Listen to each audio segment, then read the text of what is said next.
നമസ്കാരം. ശബരിമലയിലെ യുവതീ പ്രവേശന ഹർജികൾ പുതിയ ഭരണഘടനാ ബെഞ്ചിന് പരിഗണിക്കാമെന്ന് സുപ്രീം കോടതി.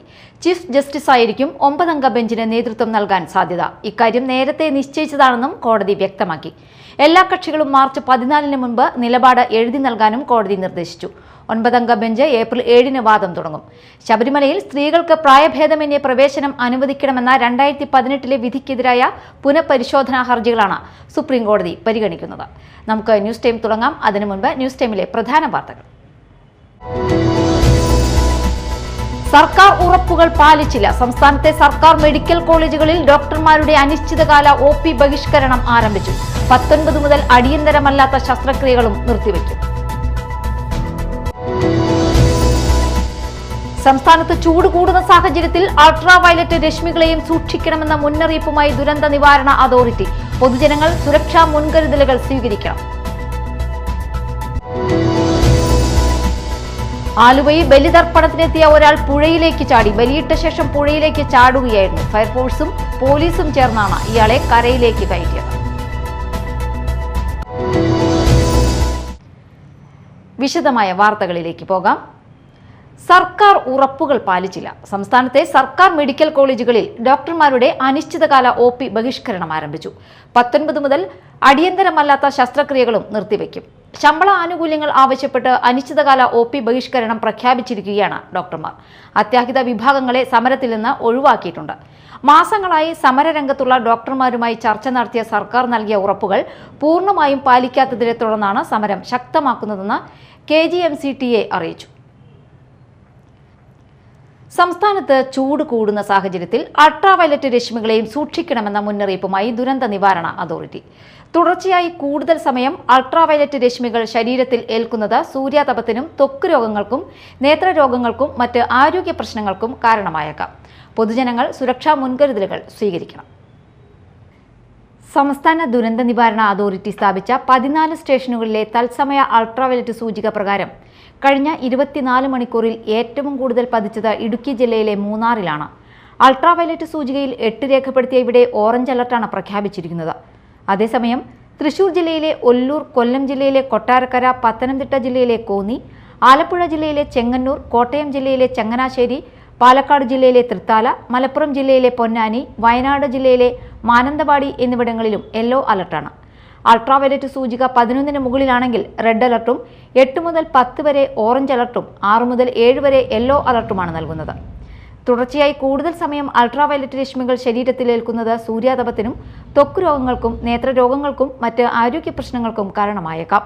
പൊതുജനങ്ങൾ സുരക്ഷാ മുൻകരുതലുകൾ സ്വീകരിക്കണം. News desk media time. ആലുവയിൽ ബലിതർപ്പണത്തിന് എത്തിയ ഒരാൾ പുഴയിലേക്ക് ചാടി. ബലിയിട്ട ശേഷം പുഴയിലേക്ക് ചാടുകയായിരുന്നു. പുഴയിൽ ആഴമുള്ള ഭാഗത്തേക്ക് പോകാതിരിക്കാനായി വേലികെട്ടി തിരിച്ചിരുന്നു. വേലികെട്ടിനുള്ളിൽ മാത്രമേ ബലിതർപ്പണത്തിന് എത്തിയവർക്ക് മുങ്ങിക്കുളിക്കാൻ പാടുള്ളൂ. എന്നാൽ ഒരാൾ ഈ വേലിക്കെട്ട് ചാടിക്കടന്ന മുന്നിലേക്ക് പോവുകയായിരുന്നു. ഫയർഫോഴ്സും പോലീസും ചേർന്നാണ് ഇയാളെ കരയിലേക്ക് കയറ്റിയത്. താൻ പരിസര പ്രദേശത്ത് തന്നെയുള്ള ആളാണെന്നും പുഴ കണ്ടപ്പോൾ ചാടിയതാണെന്നുമാണ് ഇയാൾ പോലീസിനോട് പറഞ്ഞത്. അതേസമയം 1500 പോലീസുകാരെയാണ് സുരക്ഷയ്ക്കായി വിന്യസിച്ചിട്ടുള്ളത്. ഫയർഫോഴ്സ്, നേവി, മുങ്ങൽ വിദഗ്ധർ എന്നിവരുടെ സേവനവും ഏർപ്പെടുത്തിയിട്ടുണ്ട്. 250 KSRTC ബസ്സുകൾ പ്രത്യേകം സർവീസ് നടത്തുന്നുണ്ട്. സ്വകാര്യ ബസ്സുകളും കൊച്ചി മെട്രോയും അധികം സമയം സർവീസ് നടത്തുന്നുണ്ട്.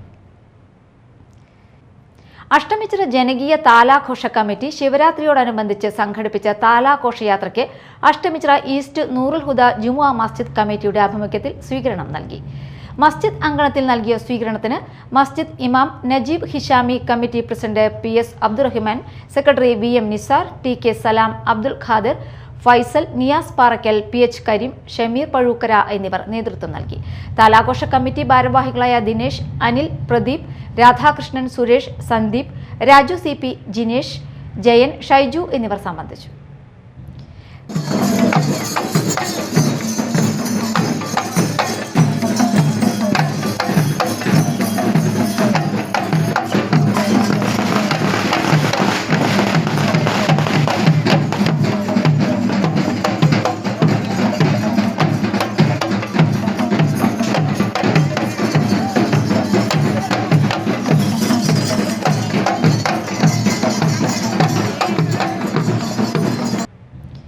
കനകമല തീർത്ഥാടനത്തിന് തുടക്കമായി. തൃശൂർ അതിരൂപതയിലെ വേലുപ്പാടം സെന്റ് ജോസഫ് തീർത്ഥാടന ദേവാലയത്തിന്റെ അൾത്താരയിൽ നിന്നും തീർത്ഥാടന കേന്ദ്രം ഫാദർ ജോസഫ് പൂവത്തുകാരൻ കൊളുത്തിയ ദീപം നിരവധി വാഹനങ്ങളുടെ അകമ്പടിയോടെ കൊടകര വല്ലപ്പാടി പള്ളികളിലെ സ്വീകരണങ്ങൾ ഏറ്റുവാങ്ങി കനകമല തീർത്ഥാടന കേന്ദ്രത്തിലെത്തി. ഇരിങ്ങാലക്കുട രൂപതാമെത്രാൻ പോളി കണ്ണുക്കാടൻ ദീപം ഏറ്റുവാങ്ങി നിലവിളക്ക് തെളിയിച്ച് കുരിശുമുടി തീർത്ഥാടനം ഉദ്ഘാടനം ചെയ്തു. തുടർന്ന് ദീപം കുരിശുമുടിയിൽ സ്ഥാപിച്ച് ദിവ്യബലി അർപ്പിച്ചു. ഇരിങ്ങാലക്കുട രൂപതാ വികാരി ജോസ് മാളിയക്കൽ, തീർത്ഥാടന കേന്ദ്രം ഫാദർ ഡെയ്സൺ കവലക്കാട്ട്, സഹവികാരി father Tomy Pullolil, father Joshy Kombarakkal, father Edwin Ainikkal, കുടുംബ യൂണിറ്റ് പ്രസിഡന്റുമാർ, സംഘടനാ ഭാരവാഹികൾ എന്നിവർ നേതൃത്വം നൽകി. 2026 നോമ്പുകാല തീർത്ഥാടനം നമ്മുടെ രൂപതയെ സംബന്ധിച്ചിടത്തോളം കുടുംബവർഷമായിട്ട് പ്രഖ്യാപിക്കപ്പെട്ടിരിക്കുകയാണ്.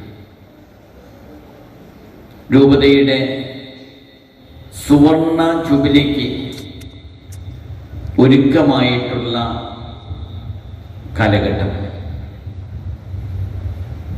ഈ കുടുംബവർഷത്തിൻ്റെ ലക്ഷ്യം എന്ന് പറയുന്നത് നമുക്കറിയാവുന്നതുപോലെ കുടുംബങ്ങളെ തിരുക്കുടുംബങ്ങളായിട്ട് ചൈതന്യവറ്റാക്കി മാറ്റുക. ചെന്നൈയിൽ നടന്ന അബാക്കസ് അന്താരാഷ്ട്ര മത്സരത്തിൽ ചാമ്പ്യനായി തിരഞ്ഞെടുക്കപ്പെട്ട PS മുഹമ്മദ് ഐമനെ CPIM അനുമോദിച്ചു. CPIM Pullut local committee secretary PN Vinayachandran അനുമോദന യോഗം ഉദ്ഘാടനം ചെയ്തു. KKTM ward councillor Chaithanya Biju അധ്യക്ഷത വഹിച്ചു. KV Beenaja, advocate PS Ashiq, Sabitha Muneer, UK Radhakrishnan, Alsalna Ansari എന്നിവർ സംസാരിച്ചു. കോഴിക്കട പനവളപ്പ് സ്വദേശി പള്ളിപ്പറമ്പിൽ ഷമീറിന്റെയും അൽസൽനയുടെയും മകനായ ഐമൻ പുല്ലൂറ്റ് ലേബർ LP സ്കൂളിലെ 2ാം ക്ലാസ് വിദ്യാർത്ഥിയാണ്. പ്രധാന വാർത്തകൾ ഒരിക്കൽ കൂടി. സർക്കാർ ഉറപ്പുകൾ പാലിച്ചില്ല. സംസ്ഥാനത്തെ സർക്കാർ മെഡിക്കൽ കോളേജുകളിൽ ഡോക്ടർമാരുടെ അനിശ്ചിതകാല OP ബഹിഷ്കരണം ആരംഭിച്ചു. 19 മുതൽ അടിയന്തരമല്ലാത്ത ശസ്ത്രക്രിയകളും നിർത്തിവെക്കും. സംസ്ഥാനത്ത് ചൂട് കൂടുന്ന സാഹചര്യത്തിൽ അൾട്രാ വയലറ്റ് രശ്മികളെയും സൂക്ഷിക്കണമെന്ന മുന്നറിയിപ്പുമായി ദുരന്ത നിവാരണ അതോറിറ്റി. പൊതുജനങ്ങൾ സുരക്ഷാ മുൻകരുതലുകൾ സ്വീകരിക്കണം. ആലുവയിൽ ബലിതർപ്പണത്തിനെത്തിയ ഒരാൾ പുഴയിലേക്ക് ചാടി. ബലിയിട്ട ശേഷം പുഴയിലേക്ക് ചാടുകയായിരുന്നു. ഫയർഫോഴ്സും പോലീസും ചേർന്നാണ് ഇയാളെ കരയിലേക്ക് കയറ്റിയത്. ന്യൂസ് ടൈം സമാപിച്ചു. നമസ്കാരം.